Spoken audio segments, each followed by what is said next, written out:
नमस्कार साथियों, स्वागत है आपका गुल मंत्रा एकेडमी के परिवार में। आज जो हम पढ़ाएंगे आपको टॉपिक होगा हाई कोर्ट, अर्थात ये होगा उच्च न्यायालय। इसके पहले आपका सुप्रीम कोर्ट हो चुका है।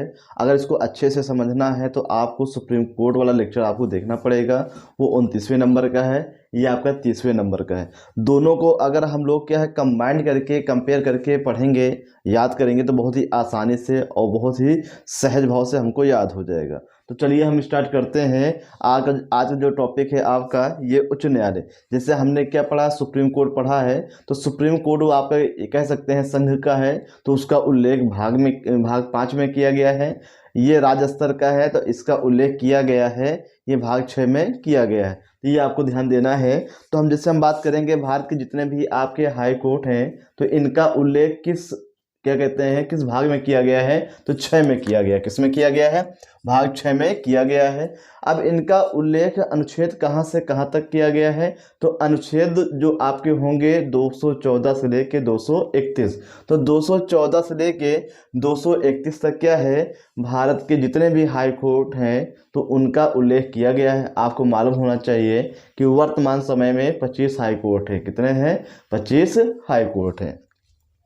हम देखेंगे अनुच्छेद 214 के तहत प्रत्येक राज्य के लिए एक क्या होगा, हाई कोर्ट होगा। क्वेश्चन आएगा कि प्रत्येक राज्य के लिए एक हाई कोर्ट होगा, इसका उल्लेख भारतीय संविधान के किस अनुच्छेद में किया गया है, तो आपका आंसर क्या होगा? 214। तो 214 का अर्थात ये होगा हाई कोर्ट, क्या 214 हाई कोर्ट हो जाएगा। अब इसके बाद देखेंगे 216 में क्या है, गठन का प्रावधान है। क्या है? गठन का प्रावधान है। जैसे मैंने अभी बताया कि जैसे हम कह दें कि जब भारत देश आज़ाद हुआ है तो उसमें क्या वर्तमान समय की अपेक्षा जो 28 राज्य थे, नहीं, तो भाषा के आधार पर गठित पहला राज्य आपका आंध्र प्रदेश बना। फिर 1956 में क्या है, राज्य पुनर्गठन आयोग हुआ। फिर उसी के बाद क्या धीरे धीरे धीरे धीरे क्या है, ये राज्य बढ़ते गए।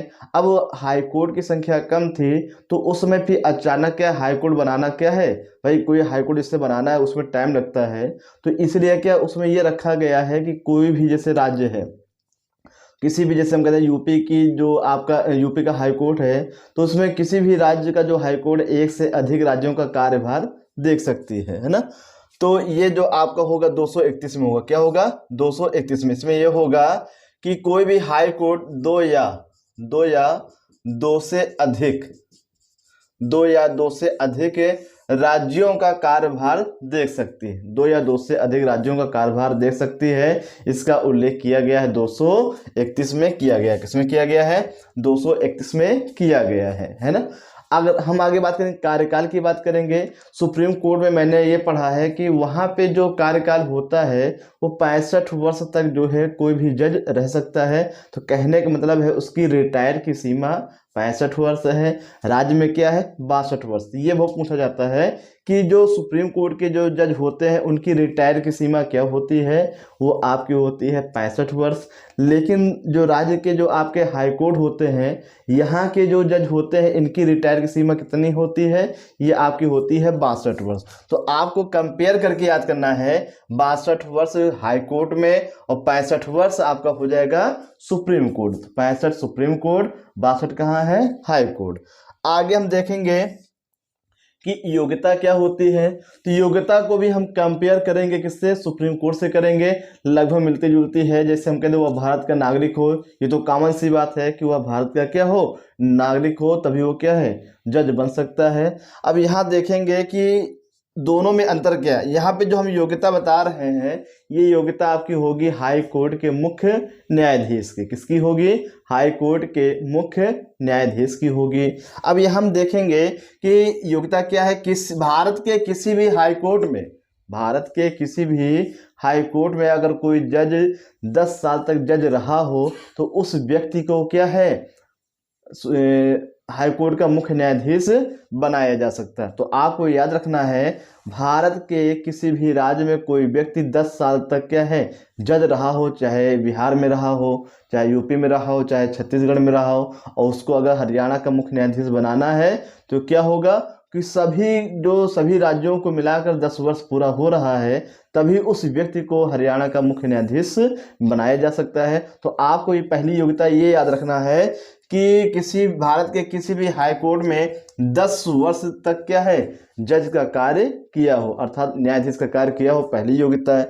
दूसरी योग्यता क्या है, भारत के किसी भी हाई कोर्ट में, भारत के किसी भी हाई कोर्ट में कि 10 वर्ष तक क्या अधिवक्ता, अधिवक्ता को कहते हैं वकील, यानी कि 10 वर्ष तक क्या है वकालत का अनुभव रहा हो। तो ये दो आपकी मुख्य योग्यताएं होती हैं। अगर यहाँ पे हम सुप्रीम कोर्ट की तुलना करें तो सुप्रीम कोर्ट में क्या हो जाता है, तो सुप्रीम कोर्ट में यहाँ पे क्या हो जाएगा, 5 वर्ष हो जाएगा। क्या हो जाएगा, 10 की जगह पे 5 वर्ष हो जाएगा, बाकी सेम कंडीशन है ना। तो यहाँ पे क्या हो जाएगा 5 वर्ष, और यहाँ पे 10 वर्ष रहेगा किसमें, सुप्रीम कोर्ट के जो मुख्य न्यायाधीश होते हैं। लेकिन जब हाई कोर्ट के मुख्य न्यायाधीश आते हैं 5 की जगह पे क्या हो जाता है, 10 हो जाता है। तो दोनों को अगर हम लोग कंपेयर करके पढ़ेंगे बहुत ही आसानी से याद हो जाएगा। ये आपका 30वां लेक्चर है, और सुप्रीम कोर्ट को अगर इसको अच्छे से समझना है तो आपको सुप्रीम कोर्ट वाला लेक्चर जो है देखना पड़ेगा। उसका नंबर क्या हो जाएगा, इसके जस्ट पहले है 29वां लेक्चर है किसका, संविधान का। आगे हम देखेंगे नियुक्ति। तो नियुक्ति का जो अधिकार है, नियुक्ति का जो अधिकार है, तो यहाँ पे ये देखेंगे कि नियुक्ति जैसे होता है तो यहाँ पे राष्ट्रपति के द्वारा, किसके द्वारा, राष्ट्रपति के द्वारा। अब देखिए नियुक्ति जो होती है राष्ट्रपति के द्वारा होती है, लेकिन जो शपथ होता है ये राज्यपाल के द्वारा, किसके द्वारा, राज्यपाल के द्वारा। तो हाईकोर्ट के जो मुख्य न्यायाधीश होते हैं इसकी नियुक्ति राष्ट्रपति करता है, लेकिन शपथ राज्य का राज्यपाल दिलाता है ना।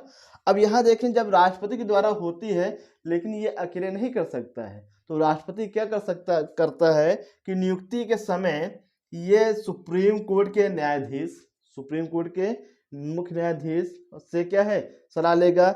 इसके अलावा राज्य के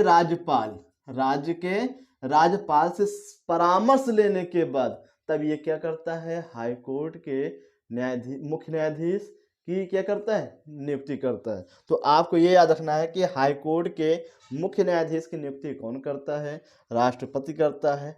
किसके परामर्श से, तो आपको याद रखना है सुप्रीम कोर्ट के परामर्श से प्लस राज्यपाल के परामर्श से।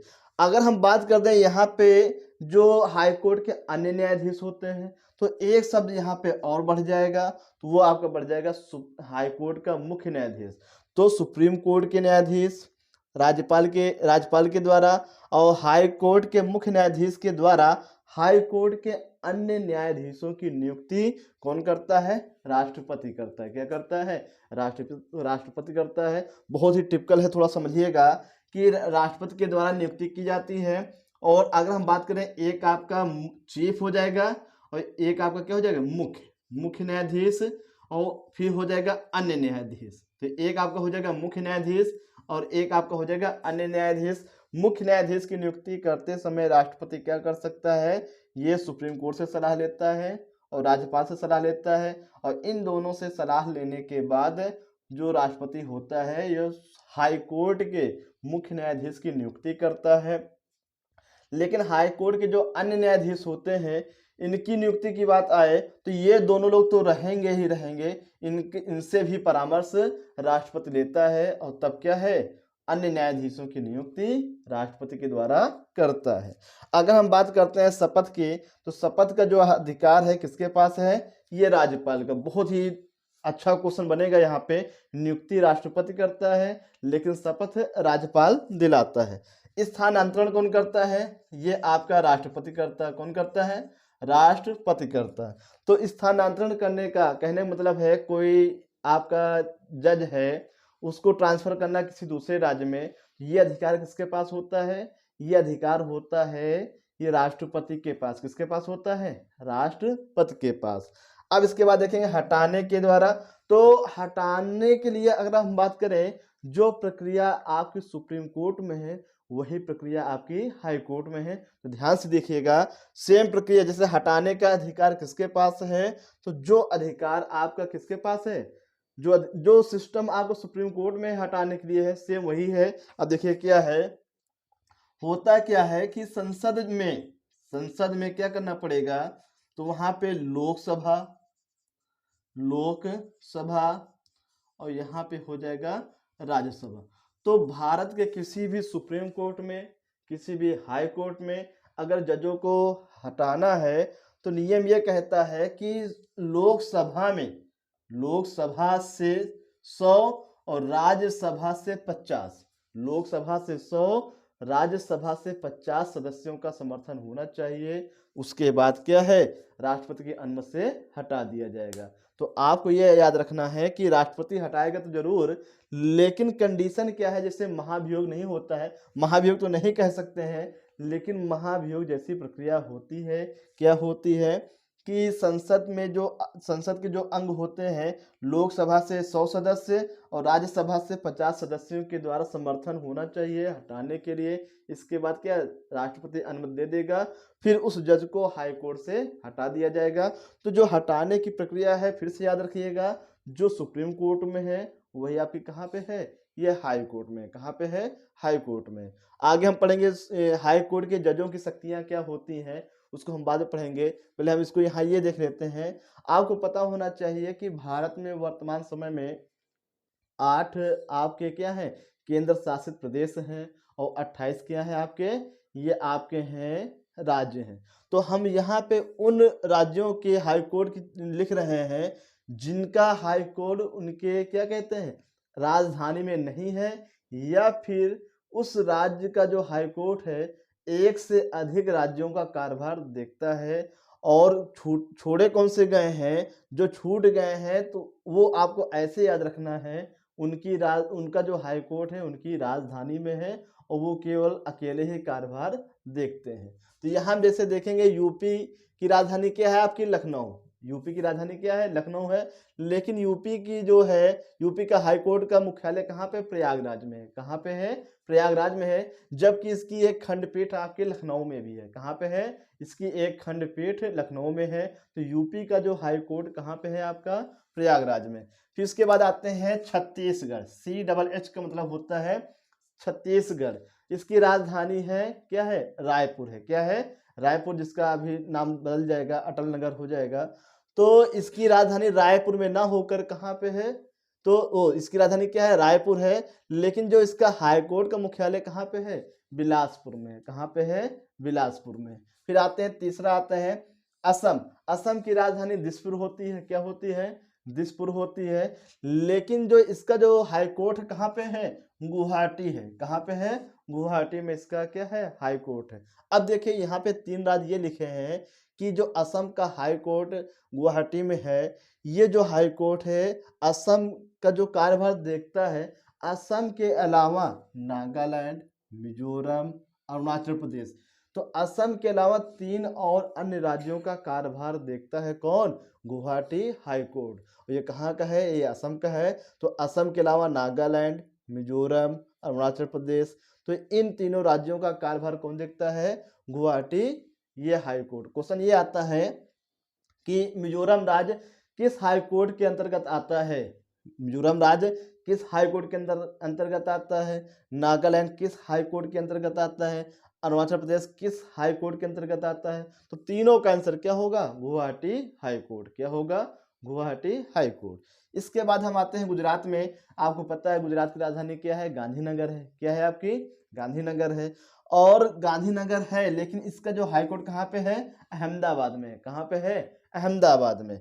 फिर हम आते हैं केरल। तो केरल की राजधानी क्या है, तिरुवनंतपुरम है। लेकिन जो इसका जो है हाई कोर्ट का मुख्यालय कहाँ है, एर्नाकुलम। कहाँ पे है, एर्नाकुलम। अब देखिए केरल का जो हाई कोर्ट है इसका मुख्यालय एर्नाकुलम में है। अब केरल जो है इसका हाई कोर्ट एर्नाकुलम में है। ये जो है लक्षद्वीप एक केंद्र शासित प्रदेश है। यहाँ के जितने भी केस होते हैं हाई कोर्ट से संबंधित, तो उनका निपटारा कहाँ होता है, केरल के हाई कोर्ट एर्नाकुलम। क्वेश्चन ये आएगा कि लक्षद्वीप किस हाई कोर्ट के अंतर्गत आता है, केरल हाई कोर्ट के अंतर्गत। मुख्यालय कहाँ है आपका, एर्नाकुलम में। कहाँ पे है, एर्नाकुलम में। आते हैं एमपी में। एमपी की राजधानी क्या, भोपाल है। लेकिन इसका जो हाई कोर्ट का मुख्यालय कहाँ है, जबलपुर। कहाँ पे है, जबलपुर में, है ना। फिर हम आते हैं उड़ीसा। तो उड़ीसा की राजधानी क्या, भुवनेश्वर है। और लेकिन इसका जो हाई कोर्ट कहाँ है आपका, ये कटक में है। उड़ीसा की राजधानी भुवनेश्वर में है, लेकिन हाई कोर्ट का मुख्यालय कहाँ पे है, ये आपका कटक में है। कहाँ पे है, कटक में है। फिर हम आते हैं राजस्थान। तो राजस्थान की राजधानी जो है आपकी पिंक सिटी जयपुर है। क्या है, पिंक सिटी जयपुर है, लेकिन इसका हाई कोर्ट का मुख्यालय कहाँ है, जोधपुर में है। कहाँ पे है, जोधपुर में है। फिर हम आएंगे उत्तराखंड में आएंगे। उत्तराखंड की राजधानी क्या है, देहरादून है, लेकिन इसका हाई कोर्ट का मुख्यालय कहाँ, नैनीताल है। इसका जो क्या कहते हैं, हाई कोर्ट का मुख्यालय नैनीताल है, लेकिन इसकी राजधानी क्या है, देहरादून है। फिर हम आते हैं महाराष्ट्र। तो महाराष्ट्र का जो हाई कोर्ट का मुख्यालय कहाँ है, मुंबई में है। और जो मुंबई हाई कोर्ट है ये गोवा, दादर एवं नगर हवेली, दमन दीव का कार्यभार देखता है ना, ये आपको याद रखना है। फिर आएंगे पश्चिम बंगाल। ये बहुत पूछा जाता है, वेरी वेरी इंपॉर्टेंट कर लेना कि पश्चिम बंगाल से बहुत पूछा जाता है कि पश्चिम बंगाल का जो हाई कोर्ट कहाँ पे है, ये कोलकाता में है। अब ये पूछा जाता है कि अंडमान निकोबार किस हाई कोर्ट के अंतर्गत आते हैं। लोग ये समझते हैं कि ये तमिलनाडु के जस्ट बगल में है, तो तमिलनाडु में चेन्नई में होना चाहिए, जबकि ऐसा नहीं है। ये किसके अंतर्गत आते हैं, कोलकाता हाई कोर्ट के अंतर्गत आते हैं। इसके बाद हम देखेंगे तमिलनाडु। तो तमिलनाडु जो है इसका जो मुख्यालय कहाँ है आपका, चेन्नई में है। और चेन्नई में है, इनके अलावा ये पुदुचेरी, पुदुचेरी आपका क्या है, एक केंद्र शासित प्रदेश है। और केंद्र शासित प्रदेश होने के साथ साथ इसका जो हाई कोर्ट का किसके अधीन आता है, चेन्नई हाई कोर्ट के अधीन आता है। चंडीगढ़ तो पता ही है आपको, चंडीगढ़, और चंडीगढ़ का जो हाई कोर्ट है इसमें पंजाब भी आता है और हरियाणा भी आता है। तो चंडीगढ़ का आपका है चंडीगढ़ में, और इसके अधीन आपके आते हैं पंजाब और हरियाणा। तो ये आपके मुख्य बिंदु हो गए। इनमें जो सबसे ज़्यादा पूछा जाता है आपका, सबसे ज़्यादा आपका ये अंडमान निकोबार पूछा जाता है। और दूसरा जो पूछा जाता है लक्षद्वीप, ये जो है सबसे ज़्यादा पूछे जाते हैं। 99% आप देखेंगे 2000 से लेके अब तक जितने भी एग्जाम हुए हैं, अगर यहाँ से क्वेश्चन आए हैं तो 90% आपको लक्षद्वीप या अंडमान निकोबार ही ज़्यादातर आपको मिलता है। अब तो इस प्रकार से आपका हो गया है। तो हम लोगों ने देखा भाग 6 है आपका, और अनुच्छेद 214 से 231 है। बच्चे कंफ्यूज कहाँ होते हैं, शपथ राज्यपाल के द्वारा, लेकिन नियुक्ति राष्ट्रपति के द्वारा। लेकिन राष्ट्रपति जो है ये सुप्रीम कोर्ट के जज और राज्यपाल से क्या है, परामर्श लेता है। उसके बाद क्या है, हाई कोर्ट के न्यायाधीश और मुख्य न्यायाधीश की नियुक्ति करता है। हटाने का अधिकार है, हम यहाँ पे क्या होगा कि राष्ट्रपति हम कह सकते हैं, लेकिन डायरेक्ट राष्ट्रपति नहीं कर सकता है। संसद में महाभियोग जैसी प्रक्रिया है, महाभियोग नहीं है लेकिन महाभियोग जैसी प्रक्रिया है। लोकसभा में 100 सदस्य और राज्यसभा से 50 सदस्य होने चाहिए। और फिर क्या, प्रस्ताव जाएगा और इसके बाद क्या 2/3 बहुमत से क्या पारित होने के बाद राष्ट्रपति के पास जाएगा। उसके बाद राष्ट्रपति के द्वारा सहमति दे दी जाएगी। आगे हम बात करेंगे कि 2 पॉइंट तो यहाँ मिटाने जा रहे हैं, थोड़ा आप स्क्रीनशॉट ले सकते हैं।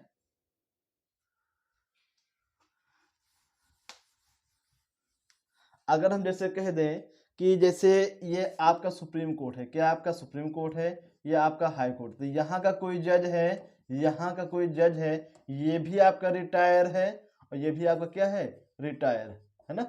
तो अगर सुप्रीम कोर्ट का जज रिटायर होता है सुप्रीम कोर्ट से, तो भारत के वो न सुप्रीम कोर्ट में ना या फिर भारत के किसी भी हाई कोर्ट में वकालत नहीं कर सकता है। ये चीज आपको दिमाग में बैठाना है कि अगर सुप्रीम कोर्ट से कोई जज रिटायर होता है तो भारत के किसी भी हाई कोर्ट में, और इसके अलावा भारत के जो है, भारत का जो सुप्रीम कोर्ट है, किसी भी न्यायालय में वो वकालत नहीं कर सकता है, न उसमें निर्णय में भाग नहीं ले सकता है। लेकिन हाई कोर्ट वाले में क्या है, यहाँ का जज अगर रिटायर होता है, ये शर्त है कि अगर वो जिस हाई कोर्ट से रिटायर होता है तो उस हाई कोर्ट में क्या है, जाके वकालत नहीं कर सकता है। उनके अलावा जो है भारत के जितने भी आपके क्या होंगे न्यायालय, उसमें आपका क्या है, वो वकालत कर सकता है। जैसे हम कह दें कोई जज है, वो आपके प्रयागराज से रिटायर होता है। कहाँ से, प्रयागराज हाई कोर्ट से रिटायर होता है। क्या वो प्रयागराज के अलावा भारत के जितने भी हाई कोर्ट हैं वहाँ पे जाके वो वकालत कर सकता है? जी हाँ, कर सकता है। लेकिन प्रयागराज से रिटायर हुआ है, इसलिए प्रयागराज में क्या है, वो वकालत नहीं कर सकता है ना। ये चीज़ आपको याद रखना है दोनों में, एससी में और एचसी में। तो ये सुप्रीम कोर्ट है, ये हाई कोर्ट है। इसके बाद हम बात करेंगे कि हाई कोर्ट की शक्तियाँ क्या होती हैं। हाई कोर्ट की शक्तियाँ क्या होती हैं? जो शक्तियाँ हमने किसमें पढ़ा है, क्या कहते हैं, सुप्रीम कोर्ट में, वही शक्तियाँ आपकी कहाँ होंगी, यहाँ पे। तो पहली शक्ति हो जाएगी अभिलेख न्यायालय। क्या हो जाएगी? अभिलेख न्यायालय, है ना। तो पहली शक्ति क्या हो जाएगी आपकी? अभिलेख न्यायालय हो जाएगी।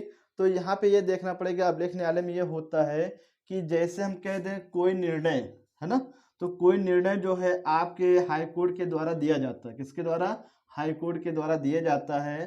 तो वही निर्णय के आधार पे डिस्ट्रिक्ट कोर्ट में निर्णय दिए जा सकते हैं। इसे कहते हैं अभिलेख न्यायालय। दूसरा पॉइंट हम कहते हैं मूल अधिकारता। क्या है? मूल अधिकारता। मूल अधिकारता। तो दूसरी शक्ति क्या है? मूल अधिकारता है। इसका मतलब ये होता है कोई भी यूपी से या फिर बिहार से, यानी कि राज्य असली जो केस होता है, डायरेक्ट आपके कहाँ, हाई कोर्ट में आते हैं, तो उनको रखा जाता है मूल अधिकारता में। इसमें मुख्य रूप से आपका होता है मौलिक अधिकार से संबंधित। क्या होता है? मौलिक अधिकार से संबंधित। और तीसरा हो जाएगा रिट, है ना। तो 5 प्रकार के रिट ये जारी कर सकता है कौन? ये हाई कोर्ट। ये आपको उसमें भी बता चुके हैं, किसमें? सुप्रीम कोर्ट में। फिर चौथा आपका हो जाएगा अपीली न्यायालय या अपीली अधिकार। अपीली अधिकार। अपीली अधिकार। तो अपीली अधिकार का मतलब ये है कोई केस अगर, क्या कहते हैं, हाई कोर्ट दीवानी में चल रहा है, मतलब डिस्ट्रिक्ट कोर्ट में चल रहा है, तो उसको क्या है, हाई कोर्ट अपने अधीन कर सकता है और उसका निर्णय सुना सकता है। वो अधिकार आता है आपका अपीली अधिकार में आता है। पांचवा पांचवा जो शक्ति होगी पुनर्विलोकन। पुनर्विलोकन। तो कहने का मतलब है हाई कोर्ट कोई फैसला दे चुका है, तो अगर उसमें ये लगता है कि हाँ इसमें कोई गड़बड़ी हुई है, या फिर उस निर्णय में पुनः याचिका आपकी जाती है, तो उस निर्णय को क्या है, बदला जा सकता है। जैसे सिंगल बेंच, डबल बेंच होता है, तो वही आपका हो जाता है पुनर्विलोकन। तो ये आपका मुख्य रूप से क्या हो गया, हाई कोर्ट हो गया है। और इसके पहले आपका हुआ है सुप्रीम कोर्ट। और फिर हम आपसे कह रहे हैं हाई कोर्ट अगर आपको अच्छे से समझना है, तो आपका जो पीछे वाला जो लेक्चर है 29 नंबर सुप्रीम कोर्ट को, उसको अच्छे से देखना पड़ेगा। और दोनों को कंपेयर करके करेंगे, बहुत ही आसानी से सहज भाव में आपको याद हो जाएगा। वीडियो कैसा लगा है, इसका जवाब आप लोग कमेंट सेक्शन में लिख के बता सकते हैं। धन्यवाद। जय हिंद।